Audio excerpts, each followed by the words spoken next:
Que o Grupo C foi um belo grupo, todos nós já sabemos, mas o que faz ele ser esse grupo que foi, no caso, foi principalmente os carros. E é nesse vídeo que iremos falar sobre eles, os 10 melhores carros do Grupo C.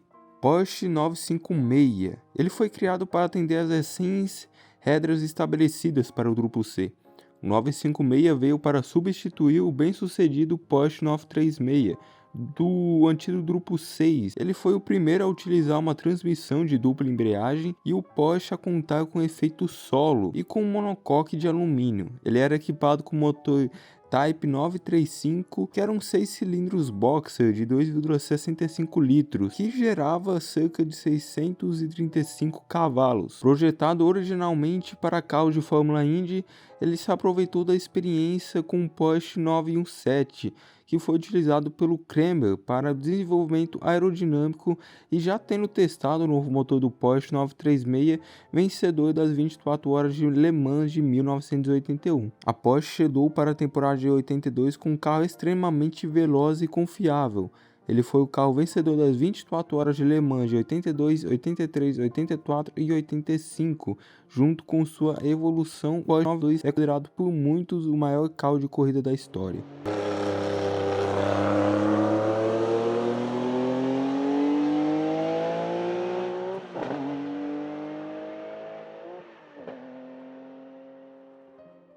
Lancia LC2. No início da década de 80, o grande rival da Porsche nas provas de endurance era a Lancia.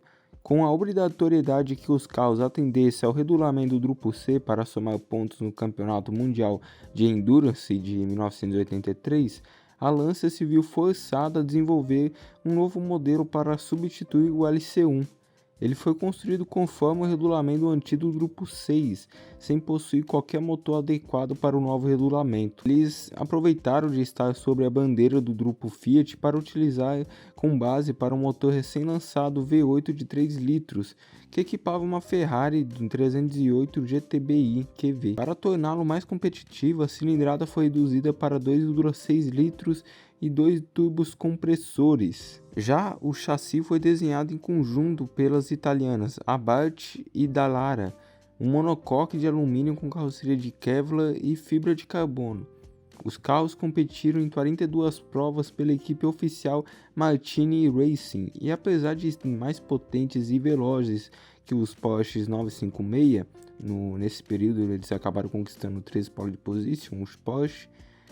Os modelos italianos sempre sofreram com os problemas de confiabilidade e conseguiram apenas 3 vitórias. Após 86, a Lancia resolveu focar nas competições de rally, porém alguns LC2 continuaram a participar de provas nas mãos de equipes privadas sem atingir muito sucesso.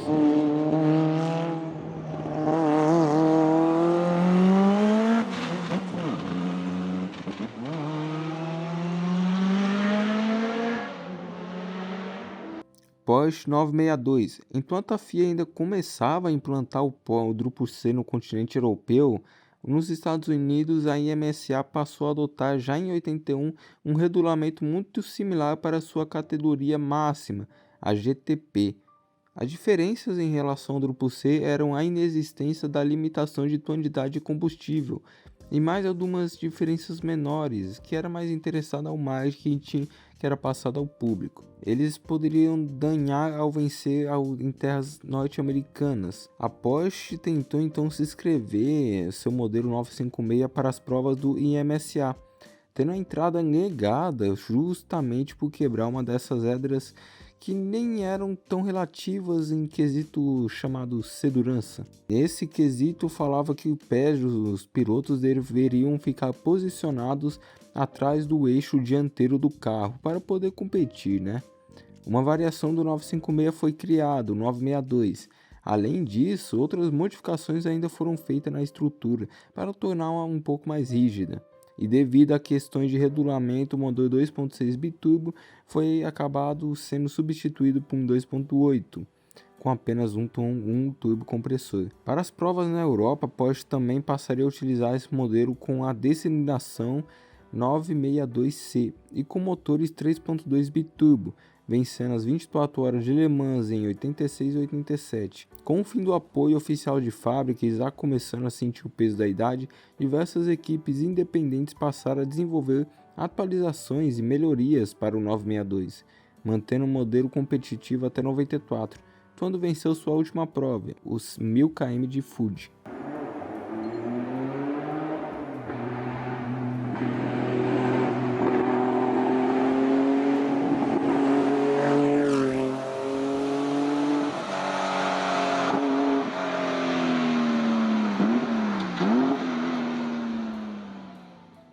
Sauber C9 Mercedes-Benz.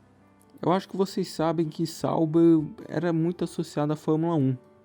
Na década de 80, a equipe suíça era um dos nomes mais fortes do mundo, dos esportes protótipos em si.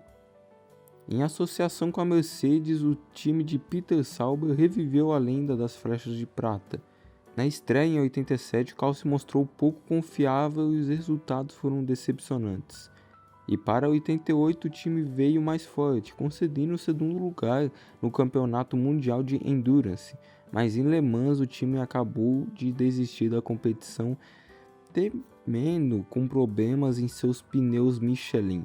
Em 89 novamente o time manteve o C9, dessa vez revisado o motor M119 5.0 V8 turbo, ainda capaz de entregar 720 cavalos, que garantiu a primeira fila para o time, atingindo uma velocidade máxima de 398 km na reta Mulsanne, o que levou à adoção de duas chicanes a partir da década de 90 devido à preocupação com as velocidades cada vez maiores. A prova também acabou transcorrendo de uma forma tranquila e terminou com dobradinha do time suíço germânico. O C9 ainda disputaria o resto da temporada de 89, garantindo o título para a Sauber e as duas primeiras provas da temporada de 90, quando foi substituído pelo Mercedes-Benz C11.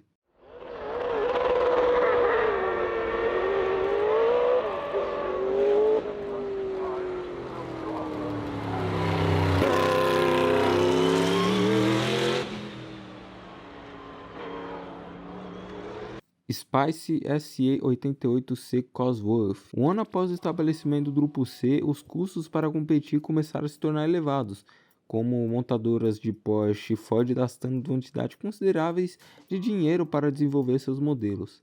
Para permitir que as equipes privadas pudessem continuar a competir, a FIA acabou estabelecendo um novo conjunto de regras, que consistia em carros mais leves e com motores menores, que pudessem ser mais baratos de fabricar e manter. O que eu disse no grupo passado, o grupo C Júnior, depois que foi mudado para C2. Essa categoria viu disputa de vários pequenos fabricantes, em sua maioria europeus.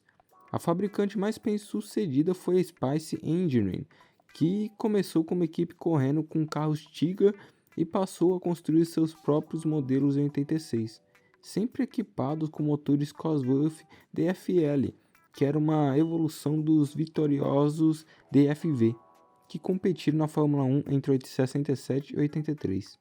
E, dentre desses modelos, o modelo que mais venceu foi, sem dúvidas, o SE88C. Foi criado na temporada de 88 e acabou vencendo o Campeonato Mundial de Categorias em 88 e 89, além de vencer também em 24 horas de Le Mans em 88.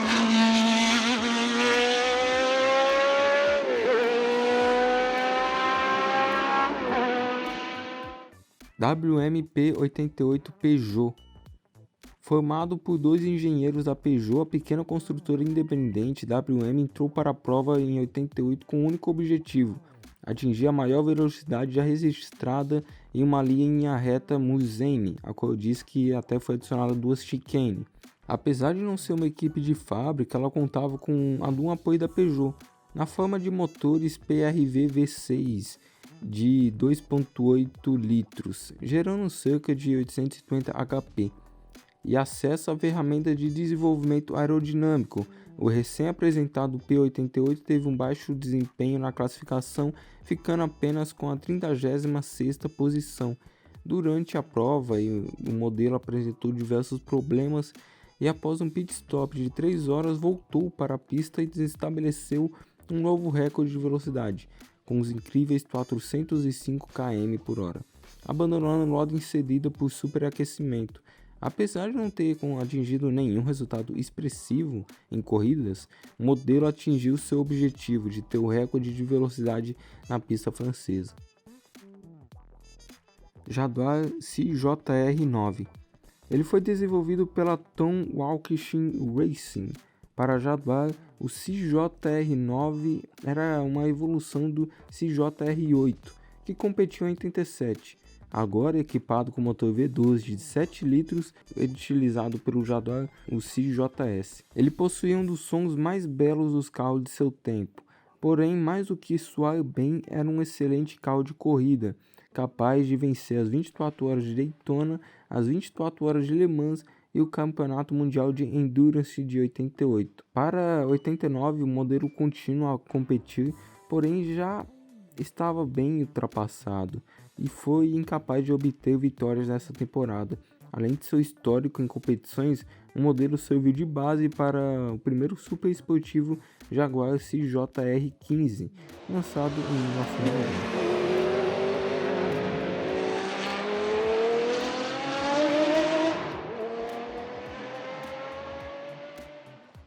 Nissan R90CK. Ele foi desenvolvido como evolução do R89CE de 89, porém o R90CK difere dos outros modelos até agora presentes nessa lista a qual eu vos falo, já que ele não venceu nenhuma das provas que disputou. E o motivo pelo qual ele é lembrado foi pela sua heróica volta realizada por Martin Brundle durante os treinos de classificação de Le Mans. Devido a um problema das válvulas de alívio do tubo compressor, o motor passou acima de 1.100 cavalos, tornando o carro praticamente incontrolável. Mesmo com o aviso do time para que parasse o carro, Brundle resolveu seguir em frente e, numa demonstração de perícia, garantiu a pole position com uma margem de 6 segundos para o Porsche 962C, que ficou na segunda colocação.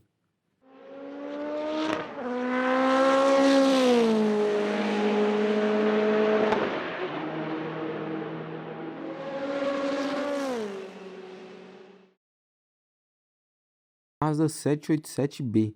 O único carro japonês a vencer em Le Mans, o Mazda 787B na verdade nunca foi dos mais velozes do grupo.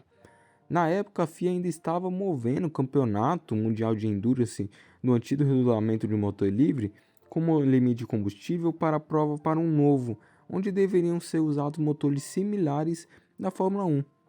Na época, aspirados com 3,5 litros, era uma forma de transição suave e foi permitido para que carros que se enquadravam no antigo regulamento continuassem a competir.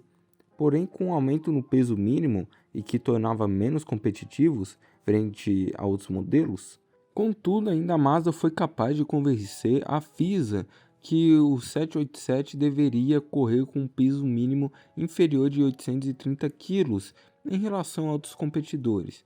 Dessa forma, a equipe participou do campeonato de 91 sem grandes resultados, porém em Le Mans, o chefe da equipe ordenou que os pilotos do carro 55 corressem como se estivessem em uma corrida curta, sem se preocupar em conservar o carro ou a economia de combustível. Para a surpresa de todos, o carro se manteve sem problemas durante toda a prova e sagrou-se vencedor ao final da prova, guiado pelo inglês Johnny Herbert.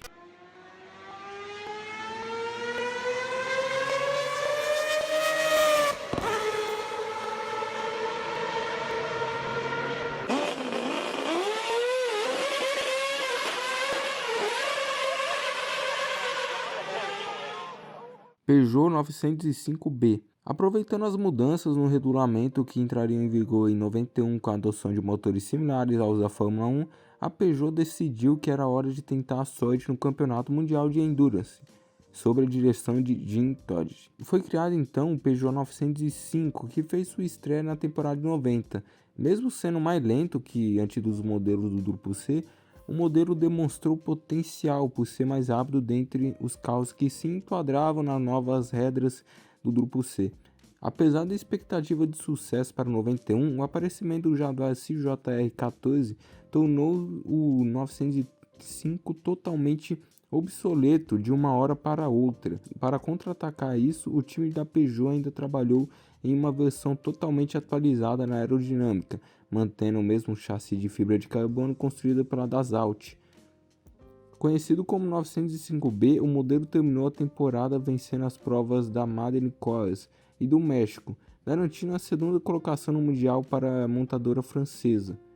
Em 92, a Peugeot voltou com força total, dessa vez enfrentando competição apenas a Toyota. O ano terminou com a vitória nas 24 horas de Le Mans e o título do Campeonato Mundial de Endurance. Com o Mundial não sendo realizado em 93 devido à falta de interessados, a Peugeot focou em preparar o 905 para as 24 horas de Le Mans, onde os carros da montadora francesa fecharam as 3 primeiras colocações. O motor V10 ainda foi utilizado na Fórmula 1 entre os anos 94 e 2000 por equipes como McLaren, Jordan e Prost, e ainda equiparam Arrows e Minardi sob o nome Asiatech, um consórcio asiático liderado por Henrique Scalabron, que comprou os direitos sobre os motores franceses.